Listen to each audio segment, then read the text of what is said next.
Good morning from the Loft on this very lovely Monday morning. It's a bank holiday, so it's very quiet down here at the minute.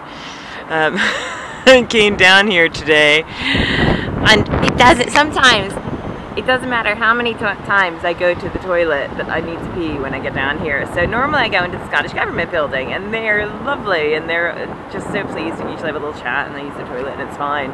But I went into another building today, and the guy was like, I was like, can I use your toilet? And he's like, no.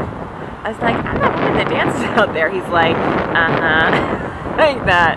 Don't suppose it matters. But anyway, he was none too impressed. So shame, tisk, I'm out here all the time. Let me use the toilet. Anyways, I've been a little bit restricted today because I couldn't be bothered to be running around looking for another space, and I think, well, partly it's just in my mind, so I could just dance through it. And so yeah, so that definitely affected my dance. Plus the fact I danced for 5 hours on Saturday at Southside Festival nearly, and quite energetic dancing. So probably I'm still in a bit of recovery for that. And but I was quite keen to come down today because I found out a very disturbing thing yesterday. A couple of people forwarded me a link of some individuals that were arrested and put in jail for dancing in the United States. That's right. And I find this really, really frightening because apparently recently they passed a law that expressive dancing is illegal without a permit in public places. So I find this to be quite a scary, slippery slope, because certainly there are examples in the world, in history, where such things lead to other repressive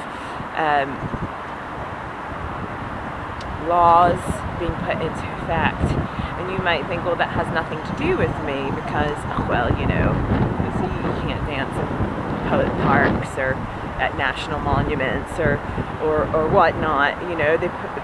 But in terms of who defines that, and it's almost, to me, it's like almost saying we are determining how you can feel and in what way you can feel, because of course for me, dancing and how I move is such a part of who I am. And if you think about the Founding Fathers' life, liberty, and the pursuit of happiness, that ruling goes against all of that.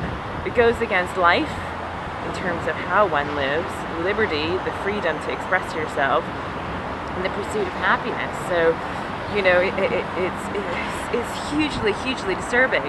And I think that, you know, so a big part of me coming down here is, again, it's just to keep that activity in the public imagination. And I've had such positive response for the most part, except for the man who I need to use the toilet. That's fine though, you're gonna get that. But it's hugely important, and it's not just important for my rights in terms of my right to dance and to express myself, but for the kind of world that we're creating in terms of, and that is something that is hugely important. It's the right to be yourself, to be an individual, to wear the things that you want to wear, to walk the way you like to walk, to use your voice the way that you use your voice. So that was my being down here, although it was a fairly uninspired dance, I think, due to the need to pee. But it looks like we're going to be getting some more rain soon, so I'm going to head off. I'm off to find some new dance shoes. The soles are coming off. Soles are coming off my shoes. Hey-ho! And it's going to be a bit windy, so I shall see you tomorrow.